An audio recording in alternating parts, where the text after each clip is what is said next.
Today, the computer games industry that began 30 years ago with Atari on the west coast of America is now dominated by Japan. And it's largely thanks to an extraordinary series of character-based games. Donkey Kong, Mario, and Zelda, all developed in the 80s by a single creative genius, Nintendo's Shigeru Miyamoto. At some point, I realized that games could actually draw out people's emotions. Since then, my own childhood memories have been reflected in my games. In 1980, Miyamoto took his fertile imagination to a little-known company called Nintendo, based in the ancient capital of Kyoto. For nearly 100 years, Nintendo had been manufacturing Hanafuda flower cards, traditional Japanese playing cards. But when the company's president, Hiroshi Yamauchi, had seen the success of arcade games like Space Invaders, he developed Nintendo into a computer games company. Miyamoto was hired as an artist. He never dreamed he would be asked to make computer games. Miyamoto was a spacey, flighty, really imaginative artist. The last place he ever expected himself to wind up would be in a big company. I hated computers. I didn't trust intangible things like electricity. The next twist of fate was a crisis call from America. Nintendo had established a small US headquarters in Seattle. The arcade era was booming, with Atari at the forefront, and Nintendo wanted a piece of the action. Nintendo of America had ordered 2,000 units of a hit Japanese game called Radarscope. But in America, the game was a disaster. Head office in Kyoto was asked to create a replacement game. Without a single designer available, it was decided that it was time to give their youngest recruit his big break. Miyamoto was completely baffled and completely overwhelmed with the idea. He started to do the research. He spent time in arcades and he spent time with kids who were playing games and tried to understand what they were about.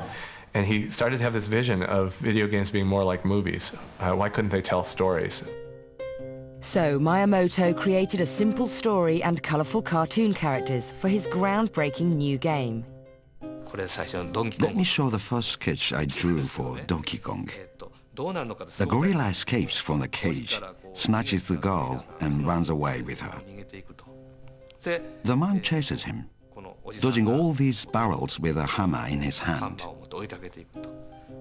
At the end, a hole appears in the ground, and the gorilla falls down, and he dies.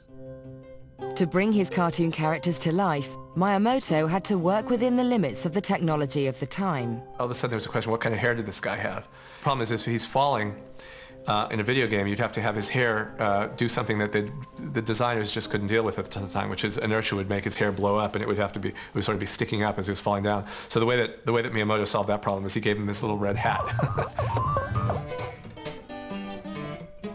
As a final touch, Miyamoto wrote his own music for the game and it was shipped out to Seattle. It remained to be seen whether Donkey Kong would have more success than the failed Radarscope game it was supposed to replace.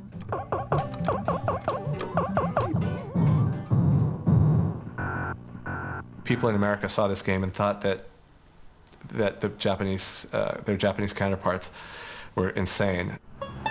Fearing the worst, Nintendo's American team decided to try out the game in a local bar, just like Atari's Nolan Bushnell had done with Pong a decade earlier. A day later, they go back to the Spot Tavern, open the little coin box, and lo and behold, there's $30 in quarters in that little coin box. It's almost overflowing. That says that machine was operating almost every minute that tavern was open from noon until midnight when it closed that day. And he said, wow, what kind of aberration is this? That's all the market research I need. Let's go. The company made $100 million in sales in the first year alone. And Donkey Kong went on to become an international superstar through a whole series of games for years to come. Meanwhile, Donkey Kong's original owner, Jumpman, went on to greater fame and fortune. In 1985, the company announced the launch of a new home console for the American market, the Nintendo Entertainment System, or NES. Following in the wake of the collapse of the US games industry, most observers thought Nintendo were crazy. But Nintendo had a secret weapon. Miyamoto took computer games to a whole new level with his next masterpiece, Super Mario Bros. Jumpman was reincarnated as an Italian plumber called Mario. Mario can do amazing physical things, like high jumps. But he's not superhuman. He drowns in water and gets hurt if he falls from high places. Miyamoto created a side-scrolling world for him to explore, full of pipes and sewers, as well as ledges and cliffs. And he created an entire army of colourful cartoon monsters. In the early test version, Mario was very big. Next I created Small Mario. The game became more interesting with both. Then I wondered what kind of magic food could transform Small Mario into Big Mario. So I created that unwholesome-looking red mushroom. He was making these wondrous universes that it was like falling through the looking glass.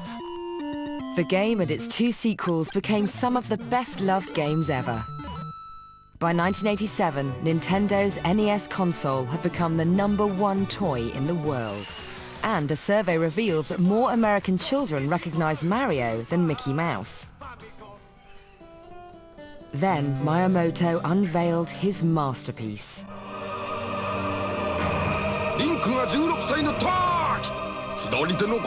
In 1987, Nintendo released the first of a series of games that has become widely acclaimed as one of the greatest games ever made, the Zelda series.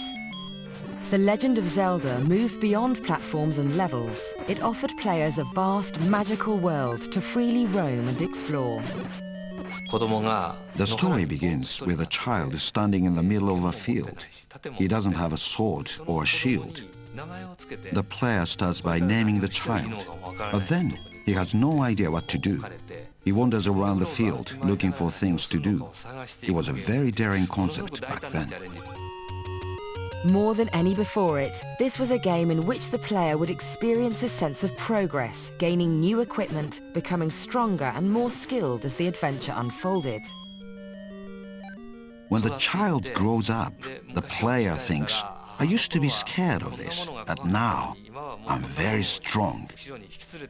That's the kind of game I wanted to make.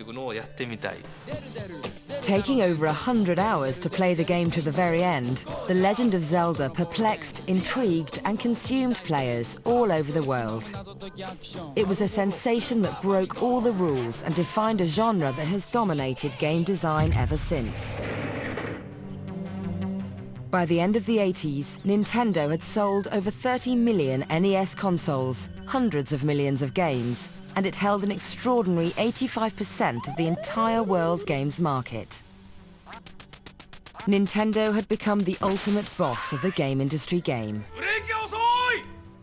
It was about to consolidate that position with a radical new portable game system that would appeal to boys, girls, and even adults, the Game Boy. What was needed was the perfect game to launch it. It soon became clear that they would go to extraordinary lengths to find that game.